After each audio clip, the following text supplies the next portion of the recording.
Hello everyone and welcome back guys to round 5 of the F1 2005 Career Mode, and today, as you can see, we are here at Monaco, the jewel in the Formula 1 crown, and I'm really looking forward to this Grand Prix today. Hopefully we should obviously be seeing a few more episodes of this series coming out over the next few weeks, so obviously I'm really going to try and get a lot more of this series up, and then I really want to try and start an F1 2018 mod Career Mode after that as well. But today, as you can see, we're actually at my best qualifying position of the season, if I'm not mistaken, getting nicely up into the top 10. I think for actually, yeah, the first time. Qualifying generally isn't this Red Bull's strong point, but around the streets of Monaco, the low downforce, sorry, the higher downforce even, seem to really actually work quite well on this car. So we'll have to wait and see what we can try and do in today's Monaco Grand Prix. Obviously, like every race this season, obviously Monaco generally is always a one-stop Grand Prix. So that is very ideal for ourselves as well. But here we are then on the grid here in Monaco. It is 5 lights. And it's quite a long hold there, but it's lights out and away we go. And actually getting off to a much better start than Jarno Trulli alongside. We're going to have a look right around his outside, down in towards turn 1 here. Are we going to be able to make that position stick? We do go right around the outside. He just about gives me the room on the exit. And we now move up into P7 of the Grand Prix, all over the back of the pair of the Ferrari cars. So as we're trying to look right around the outside of Rubens Barrichello, that just can't maintain the momentum around his outside there, so unfortunately we have to slot in behind him, but we get much better drive out of the corner now down through, I think this is Massenet.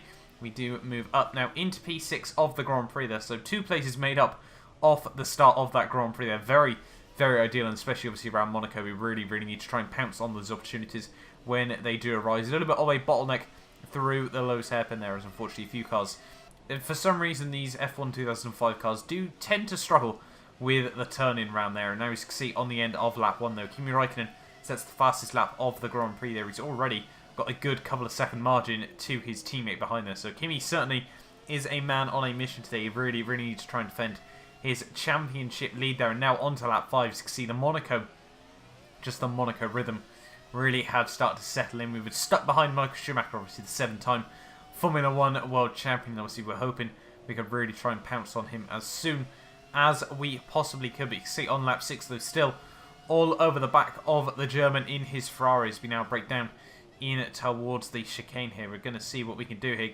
Take a lot of curve there, and Schumacher, very oddly there, decides to take a very defensive line on the exit of the corner there. Completely ruins his run through the swimming pool there, and that as well, a completely open door for myself. Almost run him into the wall on the exit of the swimming pool chicane there. But yeah, we do now move up into P5 of the Grand Prix there, and an odd little mistake from Michael Schumacher there, run very deep into Raskas there, but through Antonio we do get it all tidy back up together again.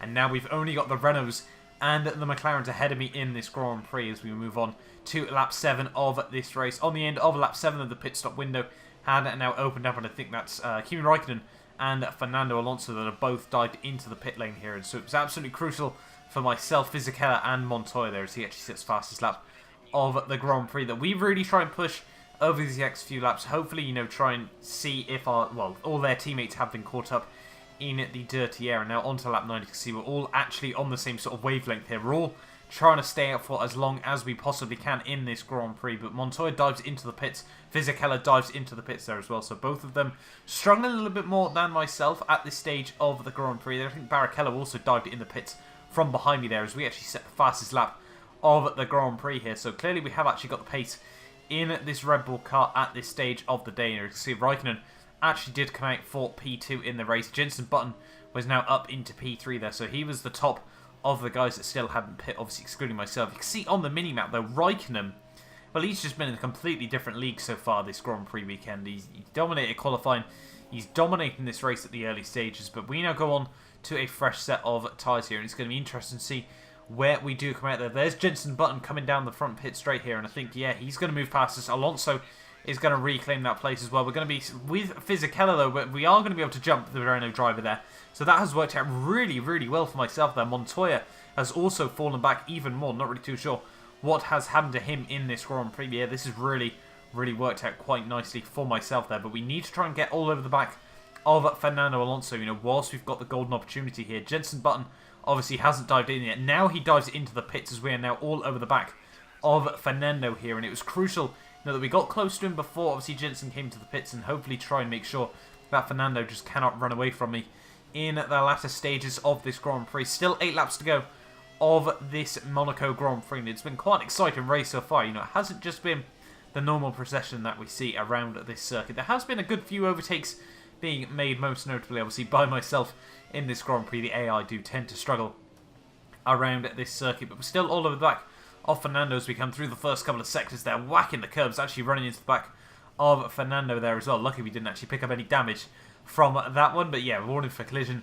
with Alonso there as we now come through the tunnel and just make a little bit of a mistake there. Really didn't need to try and get the car back down into first gear there, but one lap later, keep it in second there. You can see, as long as you're committed, you can actually, you know, make some serious time over the AI here. But now, as you can see through the tunnel section, they're so fantastic to hear these V10s going through that complex of corners there. And Fernando Alonso is still, well, he takes an oddly defensive line on the exit there. We're going to be side by side down in through to back there. And like we did to Michael Schumacher at the start of this Grand Prix, we're able to pounce on that opportunity. You can see on the minimap though, Raikkonen with an 11-second lead in this Grand Prix now, as we once again make the mistake through Raskas there, just like we actually did when we made the move on Michael Schumacher there. But yeah, now we move up into P2 of this Grand Prix. Now I think it's just going to be about trying to consolidate this second place here at the Principality of Monaco. It could be my second podium this season, but you know, Fernando Alonso though gets a much better run on the exit of turn 1 there. He's going to muscle his way back past you as we come up to the top of the hill there. Runs very deep.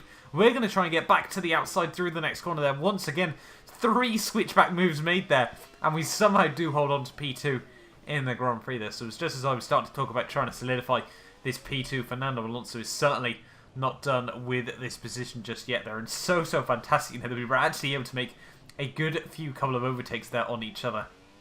And just proves that, you know, overtaking at Monaco, albeit it's not easy, it also is not impossible there. But now, on to lap 16 of the Grand Prix, and João Pablo Montoya is actually now the man piling on the pressure behind myself here at this stage of the Grand Prix there. But Kimi Raikkonen, still, yeah, he's pulling out his lead so much at this stage of the Grand Prix here. But Montoya is still all over the back of me here at this stage of the Grand Prix. So we really need to try and defend from him, making sure we check our mirrors to see where he is. But now the safety car has been deployed, and Kimi Raikkonen is out of the Grand Prix here. Unfortunately, I couldn't actually get a camera angle of what actually happened to him. I can only assume it was an engine failure there, but Kimi Raikkonen is out of the Monaco Grand Prix, and that obviously means we inherit the lead. Certainly not one that we really deserved in this Grand Prix. Raikkonen really been absolutely dominating, but you know, we saw this throughout the entirety of the 2005 season. You know, the McLaren was ferociously fast, but also incredibly unreliable, and well, we've been able to capitalise on that